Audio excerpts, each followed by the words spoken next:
السلام علیکم بابایشان. من یک کارکن ملیسی کلان شهر دوشنبه هستم. من بسیار ملاها را ظلم کردم، غم می دادم. 30 سال ملیسه کار کردم. من مسلمانی ده باور نداشتم. روز عید خواب دیدم که یک موسفید ریش سفید نزد من آمد و دست من را داشت و به من بسیار نصیحت کرد و گفت در آسیای میانه عالم سرعلم برجسته 2 نفر هستند. رو مسجد آنها نماز خوان و توبه کن. یکی از اونها نورالدین جان و دیگر مولانا محمود جان است. دست اونها را گرفته بوسه کن، این خود عبادت است. و گفت ایشان نورالدین جان از خوردی یگان نماز را قضا کردگی نیست. داملای عزیز، من توبه کردم، خدا گناه مرا میگذرد. بابایشان برای چی برادر شما را مولانا محمود جان میگویند؟ مولانایش چیست؟ هزاران بار توبه کردم بابایشان، دیگر تکرار نمیکنم. هزار شکر پروردگار که شما را برای راست هدایت کرده است. به خاطر کارهای ایام نادانیت پشیمانی کردی، از سید توبه کردی، خداوند گناه تو رو میگذرد. خداوند توبه پذیر است. رسول اکرم میگن التائب من الذنب کمن لا ذنب له. کسی که از سید توبه میکند مانند کسی است که هرگز گناه نکرده است. دادر عزیز، پروردگار در توبه را برای بندگانش کشادگی است تا آمدن سکرات، تا لحظه آخری سکرات. اگر بنده مومن پشیمانی کند از کمبودی هاش، خدا گناهش میگذرد. بنابر همین الان فرصتی زیاده در پیش داری تو، با به سبب نمازها خواندن، به سبب شرکت در نمازهای جمعه، انشاءالله امید دارم خداوند مقام تو را، مرتبه تو را در جنت بلند میبردارد. شاید این قصه شما، این سرگذشت شما برای دیگر کارگرای آرگن دستی درس عبرت شود. خداوند آنها را انصاف دهد که به پیشواهای دین خود به آدابی نکنند، به پیشواهای دین خود به احترامی نکنند. اما او سخنه که خوب خواب است، من نمیگویم خواب شما دروغ است، این است که در آسیای من غیر دون عالم دیگر عالم نیست. نه، ما خاک پای عالم هستیم. الحمدلله تاجیکستان ما، آسیای من از عالمان خوب بسیار پر است. از هر کدام اینها شما اخلاص کنید میتونید بهره گیرید، میتونید فیض گیرید. اما این که من هرگز نماز قضا نکردم، این خدا میداند. خب الحمدلله که من از سن 2 مکتب میخواندم، نمازها میخوانم. خب این همش فضل خدا و تربیه حضرت بزرگوار قبلگاه من بودن. روزه خوردنم به یادم نیست، اما قضا کردن نماز که میدونه بچگی بود، شاید قضا هم کرده باشیم، خداوند بخشد. از من گناهگارتر در پیشگاه پروردگار کسی نیست. من همون سخنی را میگم که حضرت یوسف گفتم و ما ابرئ نفسی ان النفس لاماره بالسوء. نفس هرچه تا آدم فریب میکند به دام گناه میغلطاند. خداوند به سبب اخلاص شما گناه های ما را گذرد و ما را سزاوار و توفیق اتیاد که اخلاص شما دا مناسب باشه. دادر عزیز، خوشا به حالتان که الان فرصت یافته و بازگشتی به سوی خدا کرده. خوشا به حالتان. پیغمبر خدا در حدیث میفرمایند اگر گناه شما به پری زمین باشد هم، وقتی که به خدا شرک نبیارید، توبه کنید، به پری زمین خداوند شما را حسنات میتید و گناهتان میگذرد. خوشا به حال شما. لیکن من گاها در محفلها هم میگویم، بازم میگویم، برای که نوارای من هر روز که گیبه تماشا میکنند، هر روز اداره های مخصوص نوارای من رو میبرن تماشا میکنن، پروکراتور و دیگر. با میگویم از کسانی که در بالای منصب هستند خداتان احتیاط کنید. منصب زود به بقاس می رود، شما پیشگاه خدا میرید. در وقتی منصب بودن خدا را یاد کنید، اسلام احترام کنید، پیشواهای دین تان احترام کنید، احکام اسلام تان احترام کنید. دادرای عزیز، اما بعضی ها رو میبینم در سری منصب نه خدا رو میشناسند نه به اسلام کاری دارند، همه رفتارشان ضد اسلامی است، سخنهای تحقیرآمیزه به اسلام میگن، خیال میکنن که این منصب ما رو هم تو میبرد. همون روز که از منصب غلطیدم باز میبینم نمازخوان، باز میبینم شیخ. بنابراین من بسیارتا به اونها اخلاص ندارم. من همون کسی را دوست میدارم که در حالت منصبداریش خوش به دست میگرفت، اسلام رو پشتیبانی میکرد، لیکن هر حال هم فرصت بکن. البته این فکر من است عزیزان من، خدا مانندی گمان من فکر او خدای مهربان است که حتی فرعون دعوای خدایی کرد. عزیزان من، پروردگار دریای رحمت شد، ببینه فرعون دعوای خدایی کرد، حالا که هیچ منصبدارای ما خوشان خدا نگفتیان، اگرچه مقابل خدا جنگ دارن اما خوشان خدا نگفتیان، خدا دو باور دارن. دعوای خدایی کرد، انا ربکم الاعلی، گفت ما علمت لکم من اله غیری، گفت. قرآن حکایت میکنه به اهالی شهر که غیر من شما خدا نداره، خدای شما منو میخوام میکشم تان، میخوام زنده تا میکنم، میخوام ریخت تا میتیم، میخوام گوشت تا میدارم. خدا منو، خدا نیست. این موسی میگفت که خدا نیست. این موسی یا دیوانو یا الله چکای. حالا بعضی منصبدارا ما رو تو دیوانه حساب میکنند، اما والله خودش دیوانه است. از وای احمقتر کسی نیست. من توف کردم در منصب شما دستول شم. وقتی که در دریا غرق شد فرعون، وقتی که در تلاطم دریا افتید و شلپه دریا بالاش داشت افتید و اسبش چپه شد، آب دو فرو رفتن گرفت، خستن گرفت، دهنش پر آب شد، دید که میمرد، دید که گده هاش یاردمش نمیکنن، دید که خوه های مسلحش از دست چیزی نمیبیاد، دید که سیر و سوکش از دست چیزی نمیبیاد. بچه گفت، ای موسی گفت من به همون خدایی که بنی اسرائیل ایمان آورده است منم ایمان آوردم، من خلاص کن. ای موسی گفت، ببینید، ای موسی گفت، خدای قادر بینه، خدای انتقام جور بینه، دانشته ای خدا نآورد. ای موسی گفت، شاید اگر ای خدا میگفت کار دیگه میشید. ای موسی گفت منو دست بگیر، من خلاص کن، من به خدای بنی اسرائیل ایمان آوردم. چند بار فریاد کرد، اما موسی پیغمبر بود، حالت قهرش با نگاه نکرد. پیغمبر بزرگواری ما بشد، صلوات ربی و سلامه علیه، شاید همه حالتم دست او رو میگرفت. موسی نگاش نکرد، غرق شد، سگ بارم برافت. اما لحظه چند پس،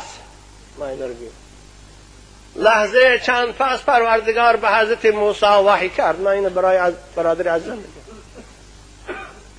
پروردگار به حضرت موسی وحی فرستاد که یا موسی استغاث بك 70 مرة فلم تغثه فبعزتي وجلالي لو استغاث بي مرة واحدة لوجدني مجيبا قريبا. پروردگار که ای موسی، این فرعون، این ناکس 70 بار از تو یاردم پرسید، از تو نجات پرسید، تو نگاش نکردی. قسم به عزت و جلالم اگر یک بار ای الله میگفت من او را اجابت میکردم، من او را از غرق نجات میدادم، من او را به ایمان مشرف میکردم. ای تو خدا داریم، ای تو خدا داریم، ای تو خدای مهربان داریم. من او را اجابت میکردم، من او را توبهش قبول میکردم، من او را به ایمان مشرفش میکردم. خدای تاست. بنابر هر چی باشد، وقتی که به خود می بیایید عزیزان من، منصبدارای عزیز، کارگران اداره های مسئول، وقتی که به خود می بیایید پشیمان می شوید، همون وقت هم فرصت است خدا شما را قبول می کند. خدا مهربانه، غفاره. قرآن میگوید اعوذ بالله من الشیطان الرجیم قل یا عبادی الذین اسرفوا علی انفسکم لا تقنطوا من رحمت الله. ای بندگانی که از روی نادانی، از روی غرور جوانی، از روی غرور منصب، از روی غرور ثروت، از روی غرور جاه و مال از من دور شدید، نافرمانی کردید، ضد من جنگ کردید، مسجدهای من خراب کردید، خانه های من کلید کردید. الان فرصت دارید، بیایید توبه کنید، من شما را قبول بکنم. زیرا من خدای مهربانم، من خدای توبه پذیرم، من خدای غفارم، من خدای بخشنده گناهم. خدا اینت میگه یا عبادی الذین اسرفوا علی انفسهم لا تقنطوا من رحمت الله ان الله یغفر الذنوب جمیعا. خوشا به حال تو برادر عزیز، خوشا به حال تو که امروز بازگشتی به خدا کردی. هزاران حمد و ثنا، شکر به حساب پروردگاری که تو را هدایت کرد، از دوزخش خلاص کرد، به ایمان مشرف کرد. و امید دارم خداوند تو را صاحب جنت کنه.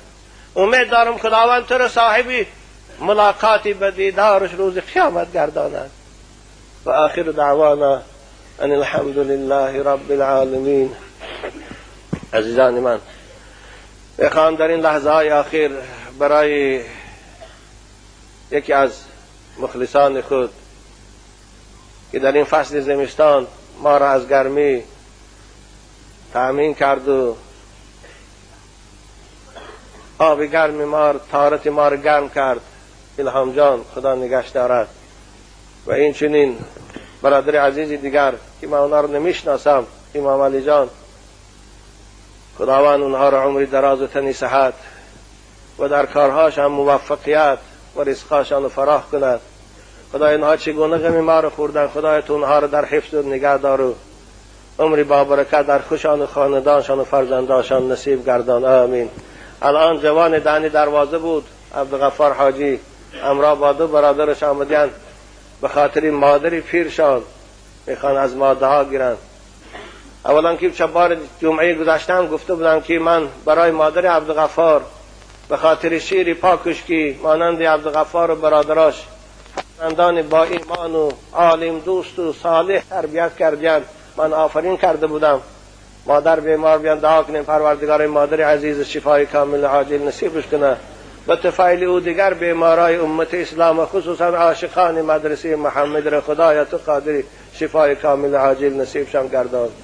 پروردگار این جوانا هر مراد و مقصودی که داشته باشن به مقصودشان رسان و هر حاجاتی که داشته باشن خدای تو قادر. در وقتی شنیدن نام پیغمبر بعضی مردم میانها را خم میکنند. آیا جایز است یا نه؟ نه جایز نیست، این حرام است. تعظیم در غیر خدا درست نیست. بنابر کسانی که در وقتی شنیدن نام پیغمبر این تو میکنند اونها جاهلن، اونها نادانند. تعظیم پیغمبر نه به خم کردن قامت میشه، تعظیم پیغمبر به پشتبانی کردن شریعت او میشود، تعظیم پیغمبر به دوست داشتن او میشود، تعظیم پیغمبر به عمل کردن به شریعت او میشود. 5 وقت نماز در مسجد خوان، سنتای رسول اکرم به جا بیار، از شریعت او چه نمیدانستگید محافظت کن، دیگران را به اسلام دعوت کن. این از تعظیم پیغمبر، نه او خم شدن. مجموعه الفتاوا مولانا ابن حی صراحتا تعظیم رسول اکرم در وقت شنیدن نامش نهی کرده است. علی قاری نهی کرده است. البانی در سلسله احادیث موضوعش این حدیث آورده است، نهی کرده است. نکنیتان اینا. امام رسول اکرم دوست می‌دارن. بعضی ملاهای ساده میگن که آخر نشانی دوستداری است کو. آخر همون مسیحیان از دوستداری حضرت عیسی را بچه خدا گفتن کافر شدن. باید دوستداری در چارچوبه شریعت باشد، در چارچوبه قانون باشد، نه اینکه دوستداری از حد زایید. صحابه رسول اکرم آخر از ما زایید پیغمبر خدا را دوست می‌داشتن. یک باید در پیش رسول اکرم وقتی شنیدین نامش تعظیم نمی‌کرد، سرش خم نمی‌کرد. حالا اونا برای رسول اکرم جانهاشون دادن، مالهاشون دادن. حالا ما همین تعظیم خدا رو یک سگویه برای خاطر پیغمبر خدا یکشون نمی‌تیاد. حالا از روی محبت رسول اگر من در عراق اینقدر برادرای مسلمان کشتیستان یک تاش زبانش برآورده اعتراض نمیکنه، حتی دعا نمیکنه که خدایا برادران مظلوم ما را از دست این امریکایی‌ها خلاص کن، نمیگوید. اما خم کنید برای آدم‌ها رو فریب کردن او بالا هست. عاشق پیغمبر است، عاشق این نیست. عاشق باید پیروی سنت باشد، عاشق باید جان فدا برای اسلام باشد. ما بی الا الجوع، من دیوانه نبودم، من کسلی سرع نداشتم، پریپت که نبودم، فقط والله از روی گرسنگی که چیزی نمیافتم خورم دلم به خود میشد، بیهوش میشدم. با همین گرسنگی طاقت میکرد و از پیغمبر خدا جدا نمیشد تا اینکه از فیض حدیثای رسول اکرم دور نمونم. گفتن ببینید دیگران تجارت میکنن. حضرت عبدالرحمن ابن عوف رضی الله تعالی عنه آنچنان ثروتمندی بای بودن که 80,000 دینار فقط یکی همسراش شد. اما ابو هریره همیشه در مجلسی رسول اکرم بود. حالی خودش حکایه میکند، به یادم آمد، روایت بخاری هم هستین، حضرت میگه یک روز بسیار گشنه موندم، قریب 2 روز بود چیزی نخورده بودم، نه خرما و نه شیر. بی‌طاقت شدم، از مسجد رسول اکرم بیرون برآمدم. شاید یگان کسی از برادران اسلامی گذرد و منو به خانهش تکلیف کند. بیرون برآمدم، میگه حضرت ابوبکر صدیق آمدن، پیشم راستا خستم، السلام علیکم گفتم. ابوبکر میگه سلام من جواب گرداند و گذشته رفتنی بود که گفتم ابوبکر یک آیه از قرآن میخوام از تو پرسم که تفسیرش چگونه است. ابو هریره میگه خودم تفسیر این آیه میدانستم، لیکن به خاطر آن گفتم که شاید ابوبکر من قدیش گرفته خانه برد تا تفسیر آیه به من فهماندن یگان کاسه آب می شیر می بیارد خورم سیر کنم. نه برای خاطر اسکمون بود. میگه باش خودم تفسیر آیه میدانستم. میگه حضرت ابوبکر میگه مقصد من نفهمید، تفسیر آیه رو میگه برای من گفت و گذشته رفت. باز ناامید شدم، چشتم که خدا چی میخواسته باشه. حضرت عمر میگه آمد، باز از عمرم همین سوال کردم، همین تفسیر آیه مبارکه رو پرسیدم، به همین امید که قدیش گیره خانهش برد تا تعلیم دادن و درس. چون امروز اکثر جوانای ما زنک بازی میکنن. برای چی؟ اکثر جوان ما پولدار است و به پول از فرق نداره، اینا قنچه قبا پاش میرون یا با برای به خاطر اینکه در خانهش زنش حرمتش نمیکنه. خانه میدرا زنش لباسی کونی رویای ناشسته است، کاش و چشمی ناکشیده، عطر نازده، در نظرش عجب خیلی کوچه ببینه و عطر خوشبو میکنه، بوش از چند کیلومتر میرسش. کاش و چشما سیاه اپا مپا دیگه لباسی زیبا خیال میکنه که در بین پاش میگن چی دیگه داره. بنابرای خفای من مفتون شده میره، زن خوش به خیانت میکنه. و به خواهرای عزیز خوب این دفعه من اکنون داد غلطن میبرد، یکی خواهی که شوهراتان به شما خیانت میکنن، خواهی که شوهراتان زنی دویم و سیم نگیرن، شما شوهراتان دوست دارید. همیشه خودتان مثل پیش شوهراتان آرایش دیه، زینت دیه، فسان کنید. اون وقت شوهراتان خیانت میکنه شما. خدا شما رو بخت کرد.